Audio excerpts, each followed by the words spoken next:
A rusted key arrived in the mail promising salvation for a desperate mother and her teenage daughter. But the decaying estate they inherited held more than just dust. Beneath the floorboards lay a multi-million-dollar secret and a dangerous conspiracy that someone in their own family was willing to kill for. The final eviction notice had been taped to the apartment door with a heavy, insulting layer of packing tape. Caroline Hastings stood in the dimly lit hallway of her Chicago apartment building, her fingernails chipping as she clawed the bright orange paper from the cheap veneer. At 34, Caroline was suffocating under the weight of a life that felt completely out of her control. Medical bills from a severe accident 2 years prior had drained her meager savings, and her job at the local diner barely covered the groceries for her and her 14-year-old daughter, Lily. They were exactly 10 days away from being homeless. When Caroline walked into the kitchen, dropping the crumpled eviction notice into the trash, her eyes landed on a thick cream-colored envelope sitting on the laminate counter. It had been delivered via certified mail, requiring a signature she had absent-mindedly provided to the weary postman earlier that morning. The return address was embossed in heavy black ink, Croft & Associates Legal Counsel, Oak Haven, Maine. Her hands trembled slightly as she sliced the envelope open with a butter knife. The letter inside was drafted in cold, clinical legalese, but the core message stopped the breath in Caroline's throat.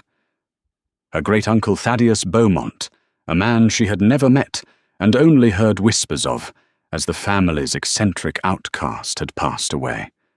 Having no immediate heirs, no spouse, and no children, the entirety of his estate had defaulted to his closest living blood relative. Caroline read the words 3 times to ensure her exhausted mind wasn't hallucinating. She had inherited the Beaumont house, a Victorian estate sitting on 4 acres of coastal property in Maine. "Pack a bag, Lily," Caroline had said that evening, her voice carrying a fragile tremor of hope for the first time in years. "We're going to Maine." The drive from Chicago to the jagged coast of Oak Haven took 2 exhausting days. The heater in Caroline's rusted sedan blew only lukewarm air, and the windshield wipers squeaked, a relentless grating rhythm against the torrential coastal rain. Lily sat in the passenger seat, her knees pulled to her chest, earbuds drowning out the storm. She was a quiet, observant girl, forced to grow up far too quickly by their circumstances, and she viewed this sudden inheritance with a heavy dose of teenage skepticism. When they finally pulled through the rusted iron gates of the Beaumont property, the sheer scale of their inheritance loomed through the fog. The house was a towering Gothic monstrosity of dark wood and peeling grey paint. Ivy choked the wraparound porch, crawling up the stone chimneys like grasping skeletal fingers. Several windows on the 3rd floor were boarded up, and the slate roof sagged under the weight of decades of absolute neglect. It did not look like salvation. It looked like a haunted relic waiting to swallow them whole. Parked perfectly in the muddy, overgrown driveway was a sleek silver Mercedes-Benz, completely out of place against the backdrop of decay. As Caroline killed the sedan's struggling engine, a man stepped out from the shelter of the porch. He introduced himself as Nathaniel Croft, the attorney who had sent the letter. He was impeccably dressed in a tailored charcoal suit, his silver hair slicked back perfectly, despite the damp coastal wind.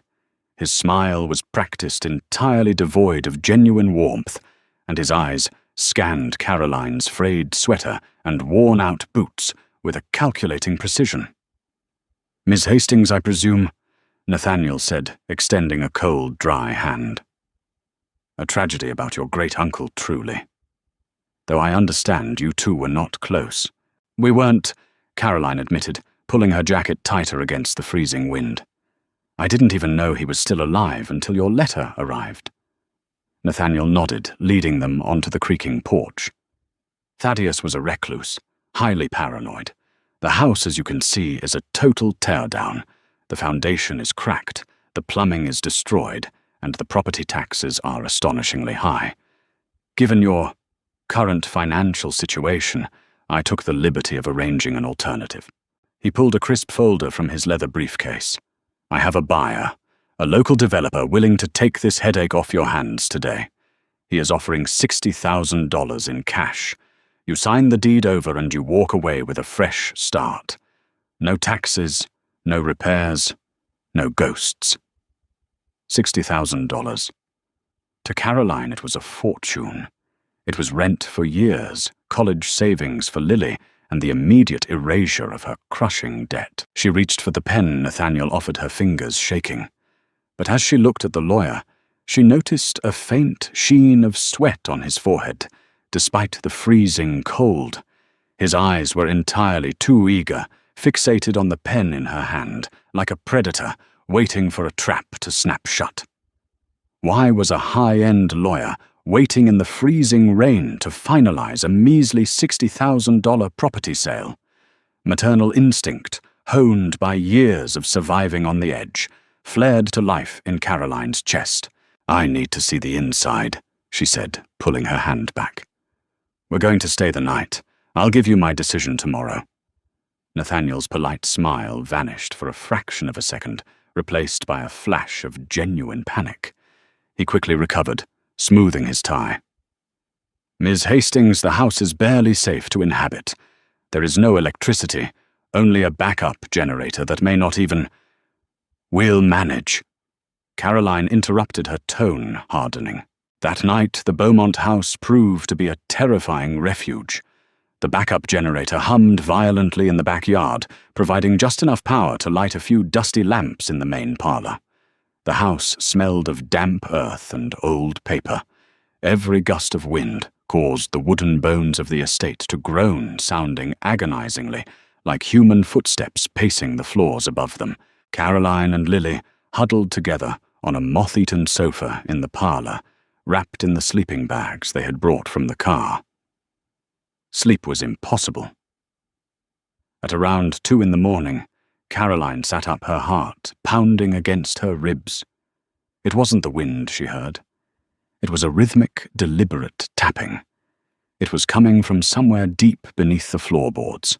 The harsh morning light did nothing to soften the intimidating atmosphere of the Beaumont estate. Dust motes danced in the shafts of pale sunlight that pierced through the grime-caked windows. Caroline woke with a stiff neck and a deep sense of unease lingering from the strange noises of the night. Beside her, Lily was already awake, her sharp eyes scanning the high ceilings and peeling wallpaper. "We shouldn't sell it yet, Mum," Lily said, quietly, tracing a pattern in the dust on the coffee table.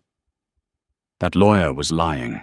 Nobody offers cash on the spot for a broken house unless the land is worth 10 times that. Caroline nodded, slowly pulling herself up from the stiff sofa. "I know. Something is very wrong here. Let's figure out what Thaddeus was hiding before Mr. Croft comes back." They spent the first few hours moving methodically through the ground floor. The kitchen was a disaster of rusted appliances, and the dining room was dominated by a massive oak table covered in undisturbed white sheets. But it was the study located at the far end of a shadowed hallway that caught Lily's attention. The study was astonishingly well preserved compared to the rest of the house. Floor-to-ceiling mahogany bookshelves lined the walls, stuffed with thousands of leather-bound volumes, legal journals, and encyclopedias. The air in here didn't smell of rot. It smelled of dry paper and machine oil. In the center of the room sat a massive, imposing executive desk.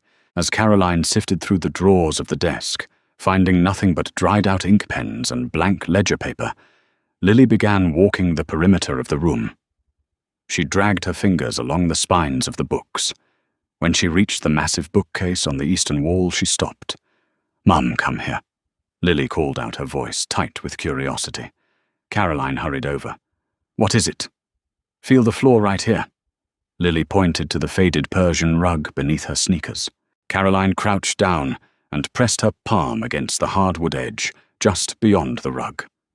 A distinct, freezing draft of air was blowing steadily from beneath the baseboard of the heavy mahogany bookcase.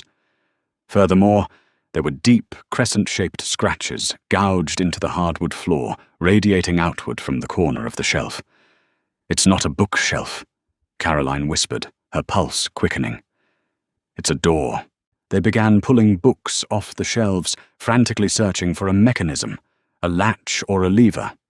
After 20 minutes of fruitless searching, Lily noticed that one specific book, a thick, battered copy of The Wealth of Nations, had no dust on its top edge. Every other book on the shelf was coated in a thick grey film. Lily grabbed the spine of the book and pulled. It didn't slide out. Instead, a heavy metallic clack echoed behind the wood. Slowly, with a deep, grinding groan of metal on wood, the entire mahogany bookshelf swung outward on hidden industrial hinges. Caroline and Lily stepped back, gasping in shock. Revealed behind the false furniture was not a secret room, but a heavy reinforced steel door, the kind used for bank vaults or bomb shelters. In the center of the steel door was an electronic keypad, its red light blinking ominously in the dim study. "How are we supposed to open that?" Lily asked, her shoulders slumping in defeat. Caroline stared at the keypad, her mind racing. Thaddeus was paranoid. Paranoid people don't trust their own memories. They write things down, but they hide them in plain sight. She rushed back to the executive desk, frantically tossing the blank ledgers and old pens onto the floor. She ripped the drawers entirely out of the desk, turning them upside down. When she pulled out the bottom right drawer, a small taped envelope fell from the underside of the wood. Caroline tore it open. Inside was a single index card with 4 numbers, scribbled in frantic, jagged handwriting, 1984. Hands trembling, Caroline approached the steel door. She punched in the numbers. The keypad beeped, a high-pitched affirmative green. She grabbed the heavy iron handle, braced her feet against the floorboards, and pulled with all her strength. The door unsealed with a hiss of pressurized air, revealing a steep, narrow concrete staircase plunging into absolute darkness. A switch on the wall just inside the frame beckoned to them. Caroline flicked it. A row of harsh, fluorescent cage lights flickered to life, illuminating a basement that defied all logic. It wasn't a basement. It was a fortified command center. Caroline and Lily descended the stairs in stunned silence. The air down here was frigid, aggressively filtered by a humming industrial ventilation system. The walls were reinforced concrete, devoid of windows. In the center of the massive room sat a colossal antique Mosler iron safe, standing 6 feet tall and looking like it weighed several tons. But it was the walls that made Caroline's blood run cold. Lining the concrete perimeter were massive corkboards, covered in hundreds of photographs, legal documents, and detailed topographical maps of Oak Haven.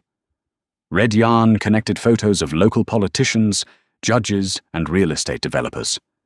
In the center of the largest board was a photograph of a younger Nathaniel Croft, the lawyer who had tried to buy the house, shaking hands with a man whose face was aggressively crossed out with black marker. Lily walked over to a metal filing cabinet that had been left ajar. She pulled out a thick manila folder and opened it. "Mom!" Lily whispered, her eyes wide with terror as she scanned the documents. "These are property deeds, dozens of them. Uncle Thaddeus didn't just own this house. According to these papers, he owned the land under the town's water treatment plant, the local bank, and the new highway extension. He owned half the town." Caroline took the folder, her mind struggling to process the sheer magnitude of the wealth they were standing in. Thaddeus wasn't just a crazy old hermit.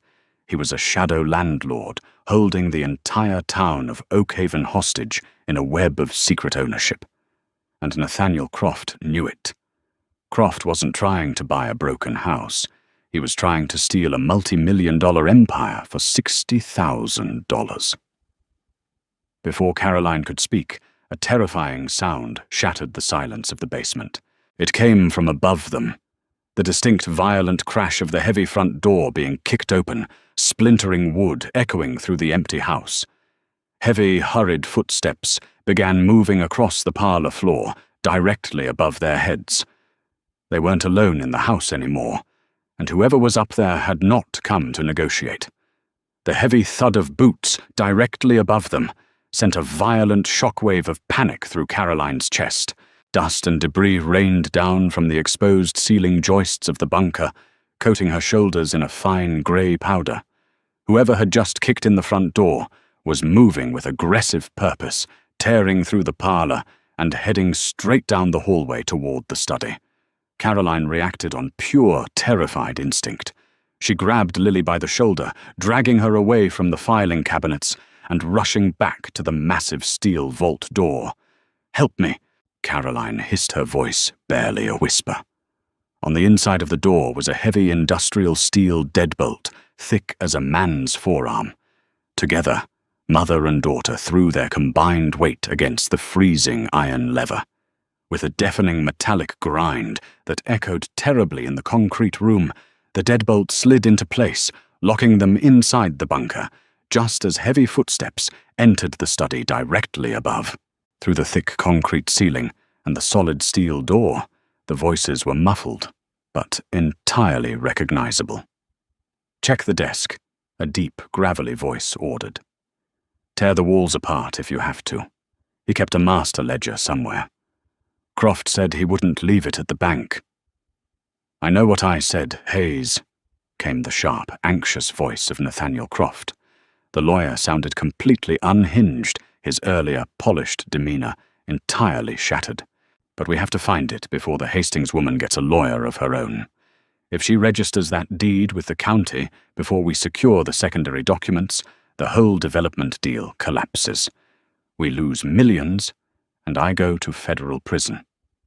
Below them, Caroline clamped a hand over Lily's mouth, pulling her daughter tight against her chest. Her mind was spinning. The $60,000 offer was a smokescreen. The estate wasn't just a house. It was the linchpin to a massive illegal corporate buyout that Croft had been orchestrating in the shadows. Thaddeus had been the only man standing in their way, hoarding the property deeds to protect the town from whatever Croft was trying to build, and now Caroline and Lily were trapped in his vault. As the men upstairs began violently ripping the study apart, smashing bookshelves and overturning the heavy mahogany desk, Caroline pulled a heavy brass flashlight from one of the bunker's work tables. She clicked it on the harsh beam, cutting through the dim, fluorescent-lit gloom. "We can't just wait here," Lily whispered, tears of absolute terror brimming in her eyes. "If they find the keypad." "They don't know the code," Caroline replied, trying to project a confidence she didn't feel. "But we need to find whatever Thaddeus was hiding in that safe. If we have the absolute proof, we have leverage." They turned their attention to the colossal Mosler safe in the center of the room. It was an antique beast of black iron and brass fittings, featuring 2 heavy doors and a massive 4-wheel combination dial. There were no digital keypads here, no easy hacks. It required a sequence of 4 numbers, and one wrong turn would reset the entire internal tumbler system. Caroline began frantically searching the cork boards, looking for anything that resembled a combination. The boards were a chaotic web of paranoia and brilliant investigation. Thaddeus had tracked decades of corruption in Oakhaven. There were surveillance photos of Mayor Thomas Harding accepting briefcases from unknown men in luxury vehicles. There were soil sample reports from the town's reservoir heavily redacted. "Mom, look at this." Lily pointed to a specific cluster of documents pinned to the far right of the board. It was a timeline of Thaddeus's legal battles with Croft and associates. But woven through the legal jargon were personal handwritten notes. Thaddeus had documented his own failing health. October 12th. The coughing is worse today. Dr. Evans says it's just pneumonia. I know better. They're poisoning the water lines feeding the estate. Beneath that note was a heavily underlined date, April 18th, 1992. What happened on that date? Caroline asked, scanning the board. She followed a red string connected to the date which led directly to a faded black-and-white photograph of a young woman standing in front of the Beaumont house. It was Caroline's grandmother, Thaddeus's sister, Beatrice. That's the day Beatrice died. Caroline realized a chill running down her spine. Thaddeus always blamed the town's polluted water for her illness. That's why he started buying the land. He wasn't doing it for power. He was doing it to stop the chemical plant from expanding. He was trying to protect the town that killed his sister. Caroline rushed to the Mosler safe. 4 numbers. April 18th, 1992. She translated the date into a 4-digit sequence, 0418. Her hands shook violently as she grasped the cold brass dial. She spun it clockwise to the 0, counterclockwise past 0 to the 4, clockwise to the 1, counterclockwise to the 8. She grabbed the heavy iron lever and pulled. Nothing. The safe remained completely locked. It didn't work. Lily choked out her panic, rising as the sound of smashing wood from the study above grew louder. "Think, Caroline, think," she muttered to herself, stepping back. She looked at the dial, then back to the corkboard. Thaddeus was a lawyer. He dealt in facts, in ledgers, in case numbers.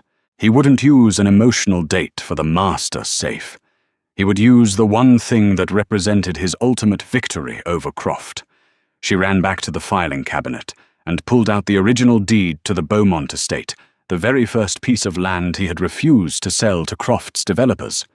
In the top right corner, stamped in faded red ink, was the county registration number, 7259. Caroline dashed back to the safe, clockwise to 7, counterclockwise past the 7 to 2, clockwise to 5, counterclockwise to 9. She gripped the lever. With a heavy, satisfying clunk, the internal tumblers dropped into place. The massive iron doors swung open, smoothly groaning under their own immense weight. Inside the safe were no gold bars or stacks of cash. Instead, there were 3 items resting on a velvet-lined shelf, a thick, leather-bound master ledger, a series of microcassette tapes, and a stack of authentic, unregistered bearer bonds worth millions of dollars. Suddenly a deafening shout echoed from above. "Croft over here!" Hayes yelled. "The bookshelf is a fake. There's a steel door behind it." Caroline and Lily froze. The men had found the entrance. A moment later, the electronic keypad on the outside of the door beeped violently as someone tried to guess the code. When it failed, a heavy metallic thud slammed against the steel, followed by the terrifying, high-pitched whine of an industrial angle grinder spinning to life. Sparks began to shower the concrete stairs just beyond the door. They were cutting their way in.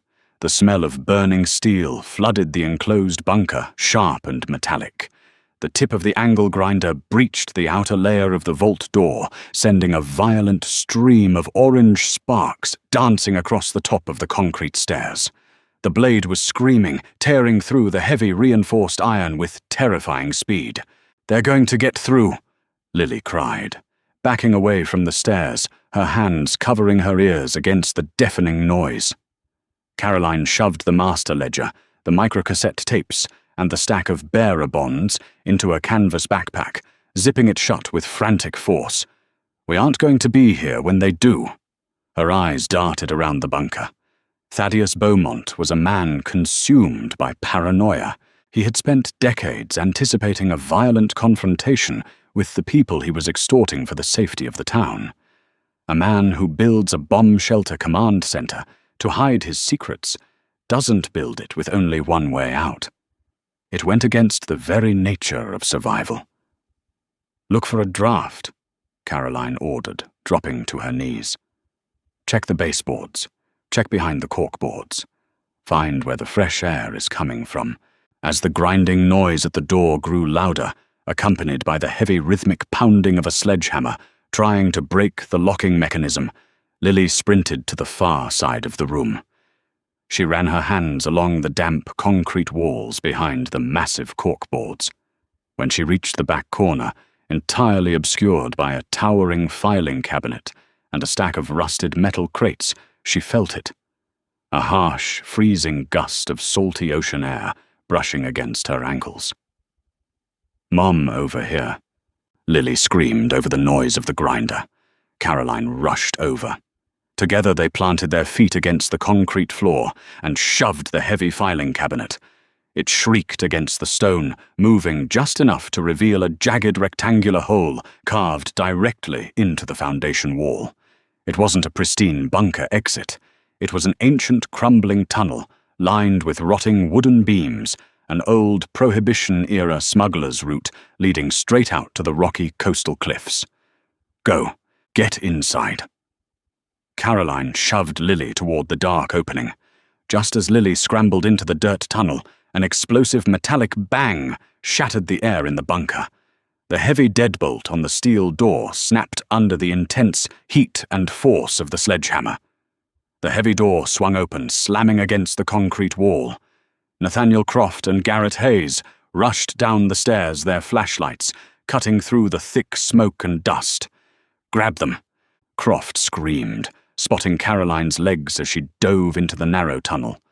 Caroline scrambled frantically through the dirt, her fingernails tearing against the sharp rocks. She kicked backward wildly, her heavy leather boot connecting squarely with Hayes's face as he tried to reach into the hole to drag her back. The man cursed in agony, the sickening crunch of his nose echoing in the confined space. Caroline used the momentum to scramble deeper into the pitch-black tunnel, the freezing ocean wind violently whipping her hair. The tunnel was claustrophobic, smelling of brine, rotting seaweed and wet earth. They crawled on their hands and knees for what felt like hours but was likely only minutes. Behind them, they could hear the furious screams of Nathaniel Croft as he realized the Mosler safe was completely empty. He had breached the vault only to find that the very leverage he needed to save himself had vanished into the darkness with a 34-year-old waitress and her teenage daughter. "Keep going, Lily, don't stop," Caroline urged, her breath ragged. Finally the tunnel widened. A faint grey light broke through the darkness ahead. They burst out from behind a thick tangle of thorny coastal bushes, stumbling onto the jagged rain-slicked rocks of the main coastline. The ocean roared below them, crashing violently against the cliffs. They didn't stop running. They scrambled up the muddy embankment, completely bypassing the Beaumont estate, and sprinted down the winding country road toward town. An hour later, covered in mud-blood and rust, Caroline and Lily burst through the glass doors of the main state police precinct in the neighboring city of Portland, refusing to trust the local Oak Haven authorities. Caroline demanded to speak to the highest-ranking federal officer available. When Special Agent David Caldwell finally sat down in the interrogation room, eyeing the two disheveled women with skepticism, Caroline simply unzipped the muddy canvas backpack. She slammed the heavy leather-bound master ledger onto the metal table, followed by the microcassettes and the bearer bonds. "I want to report a conspiracy, multiple counts of extortion, and an attempted murder," Caroline said, her voice shaking but laced with newfound steel. "And I have the receipts." The fallout was biblical. Within 48 hours, federal agents raided the offices of Croft and Associates. Nathaniel Croft was arrested, attempting to board a private flight to the Cayman Islands. Mayor Thomas Harding was indicted on federal corruption and racketeering charges, dragged out of Oak Haven City Hall in handcuffs in front of local news cameras. The tapes Thaddeus had meticulously recorded contained hours of wiretapped conversations, definitively proving the corporate scheme to poison the town's reservoir to force a cheap land buyout. 3 months later, the coastal fog rolled gently over the newly repaired slate roof of the Beaumont estate. Caroline Hastings stood on the wraparound porch, holding a steaming mug of coffee. The ivy had been cut back, the windows replaced, and the dark wood freshly painted. She wasn't just a survivor anymore. She was the wealthiest landowner in Oak Haven, but unlike her paranoid great-uncle Caroline, had no intention of ruling from the shadows. She had immediately sold the contested land back to the city at a fraction of its value, with iron-clad legal stipulations preventing any industrial development near the water supply. The front door opened behind her, and Lily stepped out, dressed in a pristine new school uniform, her backpack slung casually over one shoulder. She looked healthy, rested, and entirely unburdened by the crushing poverty they had escaped. "Ready for your first day at the new school?" Caroline asked, smiling softly. "Yeah." Lily smiled back, looking out over the sprawling green lawn of their inheritance. "I think we're going to be okay here, Mum." Caroline wrapped an arm around her daughter's shoulders, breathing in the clean, untainted ocean air. The basement door was sealed shut forever, the secrets of the past buried for good. Thaddeus Beaumont had left them a cursed fortune, but Caroline had turned it into a sanctuary. Would you have the courage to crawl through a dark smuggler's tunnel to protect your family's newfound fortune? Or would you have surrendered the deeds to the corrupt lawyer? Caroline and Lily risked everything to expose the truth and claim their rightful inheritance. If you loved this incredible story of survival, betrayal, and hidden wealth, please smash that like button, subscribe to our channel for more real-life thriller stories, and leave a comment below telling us what you would have done.